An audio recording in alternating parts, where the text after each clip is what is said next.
ಹೊರಗಡೆ ಬಂದ್ಮೇಲೆ ಯಾವ ವಿಷಯ ನಿಮ್ಗೆ ಶಾಕಿಂಗ್ ಅಂತ ಅನ್ನಿಸ್ತು? ಯಾವ ಕಂಟೆಸ್ಟೆಂಟ್ ಬಗ್ಗೆ? ನನಗೆ ಆಕ್ಚುಲಿ ಪ್ರತಾಪ್ ಬಗ್ಗೆನೇ ಸ್ವಲ್ಪ ಶಾಕಿಂಗ್ ಇತ್ತು. ಅವನಿಗೆ ಒಂದು ಫ್ಯಾನ್ ಫಾಲೋಯಿಂಗ್ ಇಷ್ಟು ಜಾಸ್ತಿ ಆಗಿದೆ ಅಂತ ಗೊತ್ತಾಗ್ಲಿಲ್ಲ. ಯಾಕಂದ್ರೆ ಒಳಗಡೆ ಇರುವಾಗ ಅವನು ಹೇಗ್ ಗುರು ಇವನು ಸೇವ್ ಆಗ್ತಾ ಇದ್ದಾನ ಅಂತ ಅನಿಸ್ತಾ ಇತ್ತು. ಬಟ್ ಅವ್ನು ಮಾಡೋದು ಜನಗಳಿಗೆ ಇಷ್ಟ ಆಗಿದೆ. ಸೊ ಒಳ್ಳೇದಾಗ್ಲಿ ಅವನಿಗೆ. ಬಟ್ ವರ್ತೂರ್ ಅವರು ಅರೆಸ್ಟ್ ಆಗಿದ್ರು ಅನ್ನೋದು ನಿಮ್ಗೆ ಗೊತ್ತಾಯ್ತಾ? ನಿಮ್ಗೆ ಶಾಕಿಂಗ್ ಅನ್ನಿಸ್ತಿಲ್ವಾ ಅದು ಅಂತ? ಅದು ನಮ್ಗೆ ಒಳಗಡೆ ಇರೋವರೆಗೆ ಏನು ಗೊತ್ತಾಗ್ಲಿಲ್ಲ. ಏನೋ ಫ್ಯಾಮಿಲಿ ಪ್ರಾಬ್ಲಮ್ ಅಂತ ಗೊತ್ತಿತ್ತು. ಬಟ್ ಜೈಲ್ಗೆ ಹೋಗಿ ಬಂದಿದ್ದಾರೆ ಅಂತ ಗೊತ್ತಿಲ್ಲ. ಅಂಡ್ ವರ್ತೂರ್ ಯಾರು ಅಂತ ನನಗೆ ಗೊತ್ತೂ ಇಲ್ಲ ಬಿಗ್ ಬಾಸ್ ಶೋ ಹೋಗಕ್ಕೆ ಮುಂಚೆ.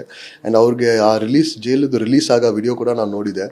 ಅಷ್ಟು ಜನ ಬಂದಿದ್ದಾರೆ ಅಂತ ಅಲ್ಲ, ಅಷ್ಟು ಸಪೋರ್ಟ್ ಇದೆ ಅಂತ ಅಲ್ಲ, ನನಗೆ ಗೊತ್ತಿರಲಿಲ್ಲ. ಬಟ್ ತುಂಬಾ ಶಾಕಿಂಗ್ ಇತ್ತು ಆಕ್ಚುಲಿ ನ್ಯೂಸ್.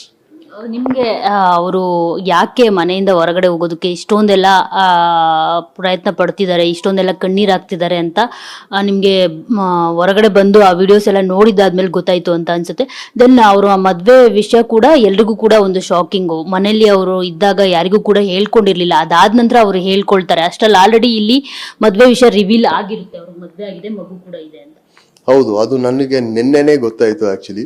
ಅದು ಆಕ್ಚುಲಿ ತುಂಬಾ ಶಾಕಿಂಗ್ ಇತ್ತು. ಯಾಕಂದ್ರೆ ಅದು ಇದ್ರೆ ಅವರು ಹೇಳಿರ್ಬೋದು, ನಾವು ಏನೋ ತಪ್ಪೇನೋ ಯೋಚನೆ ಮಾಡಲ್ಲ. ಅಂಡ್ ನಿಜ ಏನಂದ್ರೆ ಒಂದಿನ ನಿಜ ಹೊರಗಡೆ ಬರುತ್ತೆ. ಸೊ ಅವರು ನಿಜಾನೇ ಹೇಳಿರ್ಬೋದು ಫಸ್ಟ್. ಯಾಕಂದ್ರೆ ಅವ್ರ ಬಾಯಿಲಿದ್ದು ಬಂದ್ರೆ ಯಾರಿಗೆ ಅಷ್ಟು ತಪ್ಪು ಅನಿಸಲ್ಲ.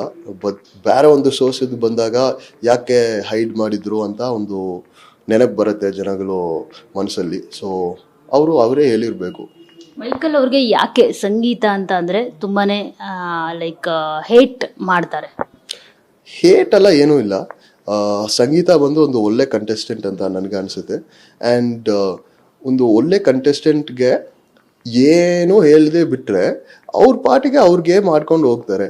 ನಾವು ಏನೇ ಹೇಳಿದ್ರೆ ಆವಾಗಲೇ ಒಂದು ಟಕ್ಕರ್ ಕೊಡ್ಬೋದು ಅಂತ ನನಗೆ ಅನಿಸುತ್ತೆ. ಆ್ಯಂಡ್ ಕೆಲವು ಜಾಗದಲ್ಲಿ ಅವಳು ಮಾಡಿದ ವಿಷಯ ನನಗೆ ಇಷ್ಟ ಆಗಲಿಲ್ಲ, ಅದನ್ನ ಹೇಳಿದ್ದೀನಿ. ಅದು ಬಿಟ್ಟು ನನಗೆ ಬೇರೆ ಏನು ಎನಿಮಿಟಿ ಎಲ್ಲ, ಪರ್ಸ್ನಲಿ ಎಲ್ಲ ಏನು ಎನಿಮಿಟಿ ಇಲ್ಲ. ಆ್ಯಂಡ್ ನಾವು ಗೇಮ್ ಬಿಟ್ಟು ಹೊರಗಡೆ ಬಂದಿದ್ಮೇಲೆ ಸೀರಿಯಸ್ಲಿ ಏನೂ ಇಲ್ಲ ಅಲ್ಲಿ. ಅವಳು ಚೆನ್ನಾಗಿರ್ಲಿ ಅಂತಾನೆ ನನಗೆ ನೆನಪು. ಸಂಗೀತ ಅವ್ರು ತುಂಬಾ ಸರಿ ಹೇಳ್ತಾರೆ ಮೈಕಲ್ ಅವ್ರಿಗೆ, ಅಂದ್ರೆ ನನಗೂ ನಿಮಗೂ ಯಾವುದೇ ರೀತಿ ಒಂದು ಅಸಮಾಧಾನ ಆಗಲಿ ಯಾವುದೂ ಇಲ್ಲ, ಆದರೂ ಅವ್ರು ಯಾಕೆ ನನ್ನನ್ನು ನೆಗೆಟಿವ್ ಅಂತ ಹೇಳ್ತಾರೋ ಗೊತ್ತಿಲ್ಲ.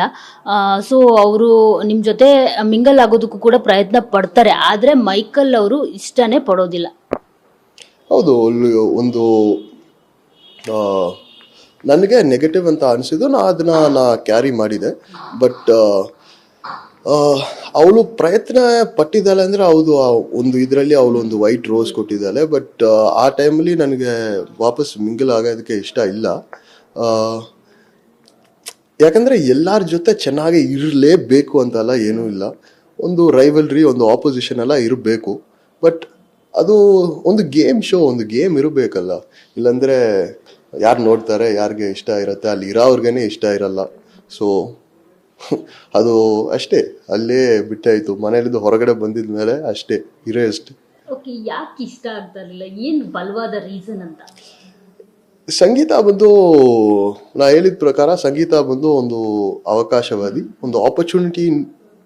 ಬಟ್ ಅಲ್ಲಿ ಒಂದು ಶೋ ಅಲ್ಲಿ ಇರುವಾಗ ಆಪರ್ಚುನಿಟೀಸ್ ನಾ ತಗೋಬೇಕು, ಇಲ್ಲಾಂದರೆ ಆಪರ್ಚುನಿಟೀಸ್ನ ಕ್ರಿಯೇಟ್ ಮಾಡಲೇಬೇಕು. ಅದು ನನಗೆ ಸ್ವಲ್ಪ ಇಷ್ಟ ಆಗಲಿಲ್ಲ.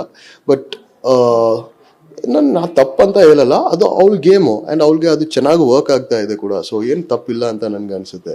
ಸೊ ಬಟ್ ಅದು ನನಗೆ ಸ್ವಲ್ಪ ಇಷ್ಟ ಆಗಲಿಲ್ಲ. ಸೊ ಅದು ನಾ ಹೇಳಿದೆ ಅಷ್ಟೇ. ಬಟ್ ಅವಿನಾಶ್ ಅವ್ರಿಗೆ ಈ ಪ್ರಶ್ನೆ ಎದುರಾದಾಗ ಅವರು ಹೇಳೋದು, ಕಾರ್ತಿಕ್ ಅವ್ರ ಮೇಲೆ ಸಂಗೀತ ಅವರು ಒಂದು ಅಲಿಗೇಷನ್ ಮಾಡ್ತಾರೆ.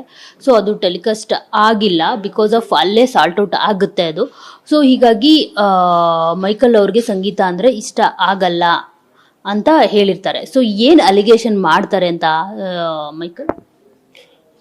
ಅದು ಆ ವಿಷಯ ಬಂದು ಅಲ್ಲಿ ಬಿಗ್ ಬಾಸ್ ಒಳಗಡೆನೆ ಸಾರ್ಟ್ ಆಗಿದ್ದ ವಿಷಯ ಆ್ಯಕ್ಚುಲಿ. ಸೊ ಅದ್ರ ಬಗ್ಗೆ ಅವರು ಇಬ್ಬರು ಮಧ್ಯದಲ್ಲೇ ಅದು ಸಾರ್ಟ್ ಆಗಿದ್ದ ವಿಷಯ. ಸೊ ಅದ್ರ ಬಗ್ಗೆ ಮಾತಾಡೋಕ್ಕೆ ನನಗೆ ಇಷ್ಟ ಇಲ್ಲ ಆ್ಯಕ್ಚುಲಿ.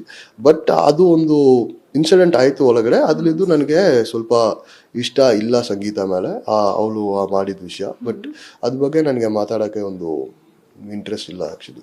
ಓಕೆ, ಬಟ್ ಸಂಗೀತ ಅವರು ಆರೋಪ ಮಾಡಿದ್ದು ಕರೆಕ್ಟಾ ಕಾರ್ತಿಕ್ ಅವರು? ನನ್ನ ಪ್ರಕಾರ ಏನೂ ನಡೆದಿಲ್ಲ, ನಾನು ನೋಡಿದ ಮಟ್ಟದಿಗೆ ಏನೂ ಆಗಿಲ್ಲ. ಸೊ ಅದು ನಡೆದಿರಬಾರ್ದು ಅಂತ ನನಗೆ ಅನಿಸುತ್ತೆ.